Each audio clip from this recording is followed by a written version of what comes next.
¿Qué tal? Buenos días, buenas noches, dependiendo ahí de la hora en que nos están viendo. El día de hoy vamos a hablar de un tema muy interesante, alusivo a la apreciación del sentido de vida en estudiantes de nuevo ingreso al sistema educativo de nivel superior. Y pues bueno, nuestro equipo de investigación consta de su servidor, el candidato a doctor Tomás de Jesús Moreno Zamudio, el maestro Juan Antonio Tarango Rodríguez y José Carlos Castruita Macías. Vamos a ver rápidamente una introducción, la descripción del método y los resultados y conclusiones. Pues bien, vamos a tener pues en la introducción que desde tiempos inmemorables se ha buscado de alguna manera calmar la incertidumbre y toda esta cuestión de dudas respecto a la existencia del ser humano, y se ha tratado de explicar mediante diferentes métodos filosóficos y científicos pues todas estas incógnitas, ¿va? Derivadas pues de esta propia existencia. Y bueno, a partir de toda la evolución de la propia filosofía, pues surge a finales del siglo XIX un movimiento que se le llama existencialista, y bueno, surge como una reacción frente al idealismo hegeliano y se desarrolla con fuerza en el siglo XX, donde plantea la preeminencia de la existencia sobre la esencia, es decir, que el ser humano primero existe y luego piensa. Y entonces afirma Carrillo que se reconoce en el pensamiento existencialista tres principales escuelas. Una es la perspectiva cristiana de Kierkegaard y Marcel, la agnóstica de Heidegger y Camus, y la postura atea de Sartre. Y bueno, dentro de este movimiento existencialista y todos estos grandes pensadores plantean básicamente cuatro disyuntivas del ser humano que se producen a través de la existencia.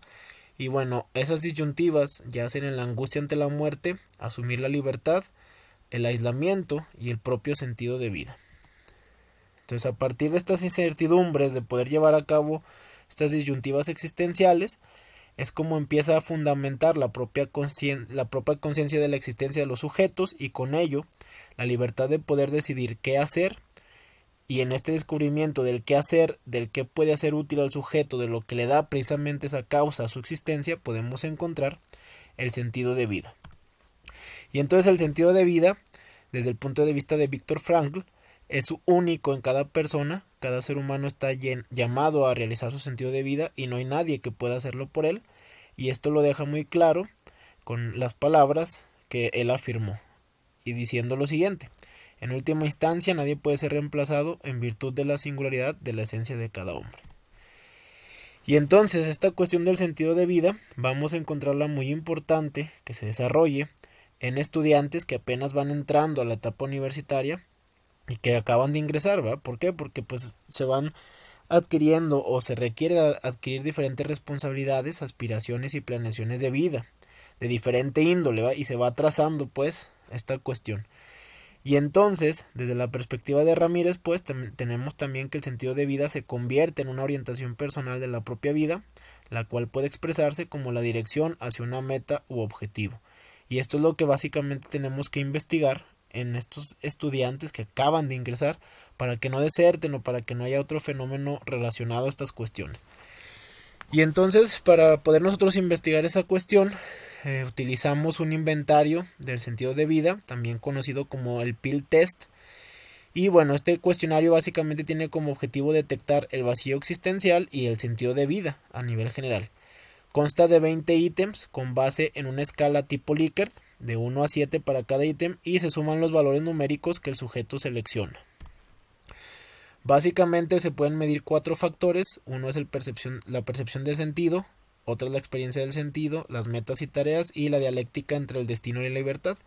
Aquí más o menos aquí propusimos algunas ponderaciones para medir cada uno de estos factores, y bueno, ahí está más explicado en el artículo. Y una vez que se puedan medir estos factores, también se mide el grado de sentido de vida, que aquí nos da Cranbrook y Majolic, tres puntuaciones o tres ponderaciones en cuestión de presencia de sentido de vida, una cuestión de zona intermedia y una ausencia de sentido de vida. Y entonces vamos a ver qué resultados tuvimos. Tuvimos en el factor 1 de la percepción del sentido que hay una percepción del sentido positiva con un 67%, una percepción del sentido regular con un 32% y una percepción del sentido negativa con un 1%. Entonces, de los 140 sujetos que entrevistamos ahí de nuevo ingreso en la Unidad Académica de Psicología de la UAS, pues se puede observar que hay una percepción de sentido en general pues positiva, y eso es un panorama alentador. Y ahora bien, en la cuestión de experiencia de sentido también tenemos algo alentador. Tenemos ahí una cuestión de alta experiencia de sentido con 1%, muy baja. Una experiencia de sentido regular, pues esta es la más alta, y una baja o nula experiencia de sentido.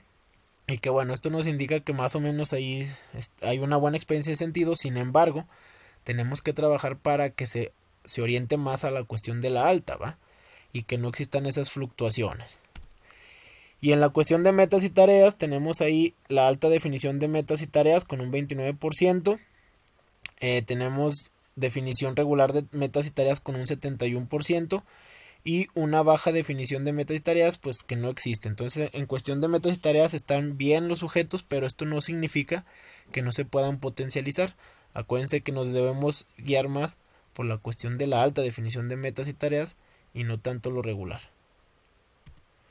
Y en la cuestión de la dialéctica y destino-libertad, es decir, si hay una tensión entre estas cuestiones de existir y mi propio destino y la libertad que tengo, pues se encontró que pues si hay una alta tensión respecto a la dialéctica con un 5%, hay una regular tensión respecto a esta dialéctica con un 61%, que esto es lo que preocupa, y hay una baja tensión respecto a esta dialéctica con pues un 34%.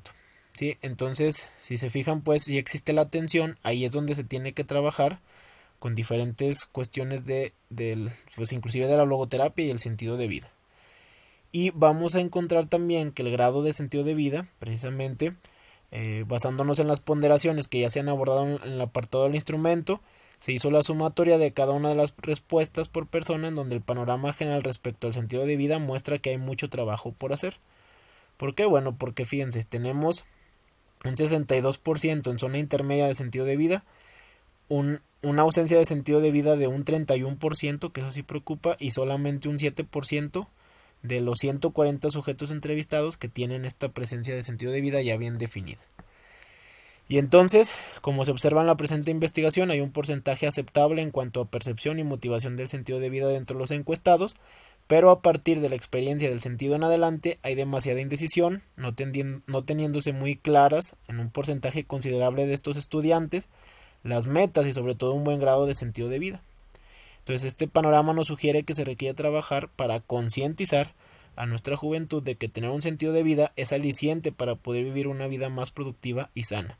Y a través de esta concientización pues poder evitar problemas como la deserción o simplemente el no poder establecer metas claras académicamente para que pueda desarrollarse en un futuro. Y bueno, estas son las referencias y espero que haya quedado claro y que les haya gustado esta investigación. Muchas gracias.